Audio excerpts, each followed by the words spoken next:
Coach Blashill. Please let us know if you'd like to ask a question. We'll start with Ted Colfin. Recording in progress.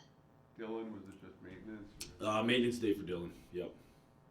You touched on it yesterday, but just getting these couple days off, it's got to be a positive in some ways, I would think. Yeah, it's that balance again between, you get a few more days of practice. You get, and you also get a day off. So I think that's a positive. Today we were able to work on some things that you don't always have time to work on when you are restricted with the number of days of practice. So I think that's a positive. We tried to do it in a manner that was competitive and fun, and because it can start to drag when you practice a lot too. So that's when we throw in some small games where we're working on something, but it's done in a competitive and fun manner. So I thought the guys worked hard today. Just that the league kind of announced today they're going to reduce the testing for the asymptomatically. Are you all for it? I mean, yeah, I am personally. It probably, it's kind of got to that point where it appears that, especially with this newest variant, it isn't I guess, I don't know if deadly is the right word, but hasn't been a strong response to it from people, and so I think at that point, you start to adjust how you handle it, and I think, everybody in the science world is learning on the fly with this, and I think that's just the reality of making decisions, and I think it's a good, strong decision by our group.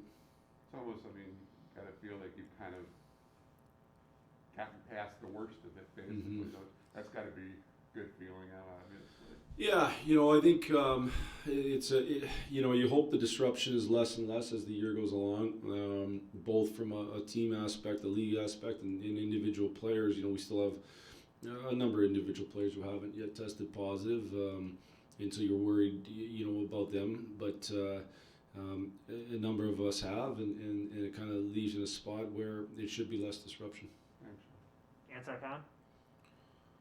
Yeah, Jeff, splitting up Dylan and Bertuzzi, it's kind of a little bit of a chance there because they play so well together. But when you got a guy like Nemesnikov who's so versatile and having the year that he has, is kind of gave you the confidence that he could fill in that line and do well? Yeah, I would say a couple things. I would say one, first off, Bert and Larks have played very well together over the years. I also felt confident moving Vladdy onto that line that he could help the line continue to be successful because he is a smart player. He can do a lot of different things. He can pass. He can score around the net. He can get to the net and be a net presence. He's pretty solid defensively. So I just felt confident that line could continue to do a good job. I didn't know how well. We weren't sure, but until you do it, you don't know. I also felt, I think the level at which Lucas Raymond has played helps allow that. At the beginning of the year, I would have said I wasn't going to break up Burton Larks.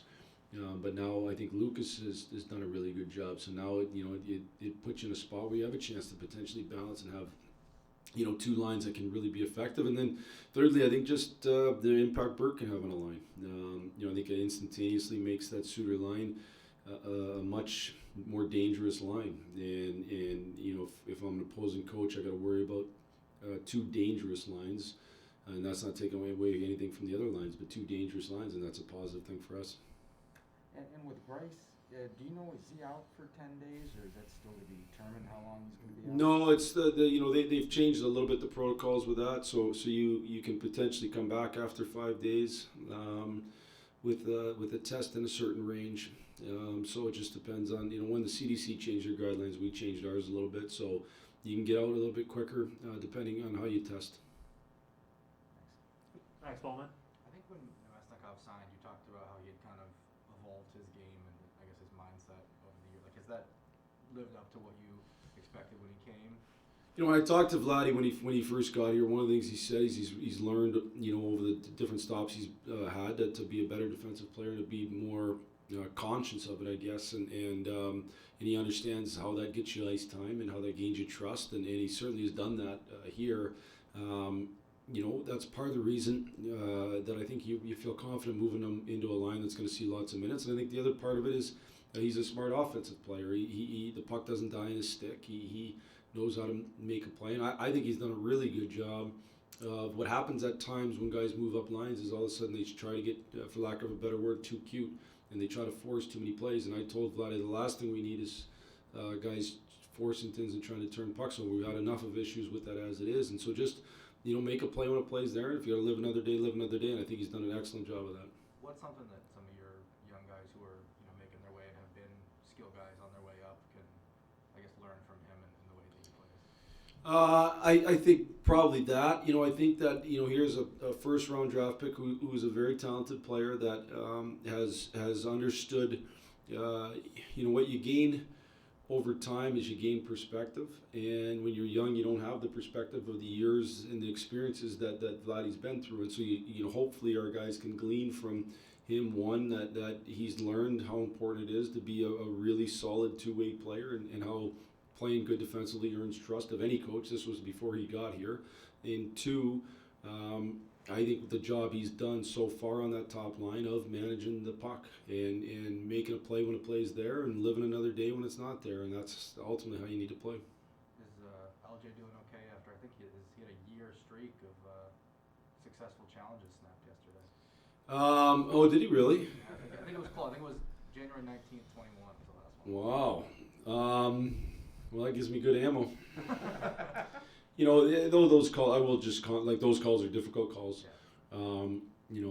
And we understood the risk of that call, and we felt at the time. The one thing that doesn't get talked about when you get the challenges wrong is, the percentage of the puck going in on the next power play isn't great. So, yeah, I would say from an analytics standpoint, lots of times you're better off taking that 50. We thought it was let's say you think it's a 50-50 challenge. If you win it 50% of the times, you take the goal off. If you lose it 50% of the time, you get scored on 18%. You know what I mean? So, like, that's a huge difference. So we're not afraid if we think it's the right call to challenge it. And he's been right a ton for sure. You're always a little bit subject to what the refs in Toronto see. Thanks. Yep. Blaine St. James? Jeff, with regards to the reduced testing, I mean, that would have had an impact on you guys if it had already been implemented, right? For example, Dylan in Columbus. Dallas. Dallas would not have shown symptoms, and I think it was Danny DeKaiser said, when he tested around Thanksgiving, he didn't have any symptoms, and that there have been multiple instances where you guys would have had players available then. Yeah, for sure. It's it would have been, certainly it would have affected a lot of teams different. And again, when people are in the, as people are in these decision-making positions, and you're learning more and more about the different variants, and it's difficult. And I talked to some people who were at the tail end of the Delta variant that got it this year, that they said they were out and it would hurt them. It was hard, so listen, people have had to make decisions based on the information coming in, and we're just, I think as a league, I think we're making a solid decision here that not to test asymptomatic people, and it would have affected going back, but we can't go back, and it would have affected every team a little different. Just to clarify, Tyler, though, will still be getting tested daily, is that? Yes, correct, yep. Okay. And you brought up Lucas. Dylan talked about him yesterday. I think him and everybody else on the team has been voting for him every day for the All-Star game. Whether he makes it in or not, I mean, Lucas has played like an All-Star in his rookie year. Is that fair to say? Yep. He's done a good job. I don't know. I don't know what I guess I'd say I don't know what an All-Star, like. He's certainly played well enough to be in that consideration with the other good players in the league, and the number of players that get chosen is a little different than it used to be, but so and there's all their parameters in place, but certainly he's put himself in the conversation, and that's good for him and us. And now that he's played half a season, I mean, you always talk about sample sizes. Is this a significant enough sample size for you that you feel like you can say with some degree of certainty this is the type of player he is?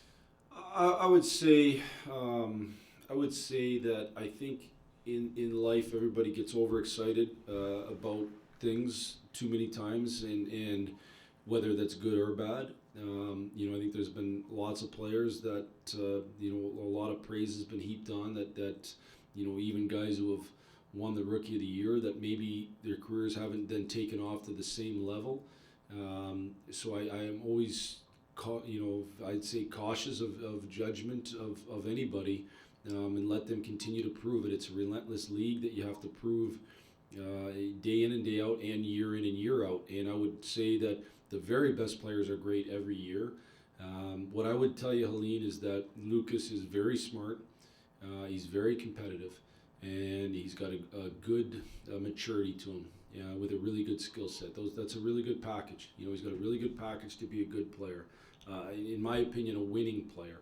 I think the organization is in a better spot to win long term with Lucas Raymond on our team. But I also just would say I think it's really important to kind of be patient and see what exactly that means and where exactly he fits in the landscape of the NHL. All right, I won't ask you who you voted for, but did you vote? I never discuss any voting that I do personally, especially not in the media. Thank you. Thank you. Last question, Bob Duff.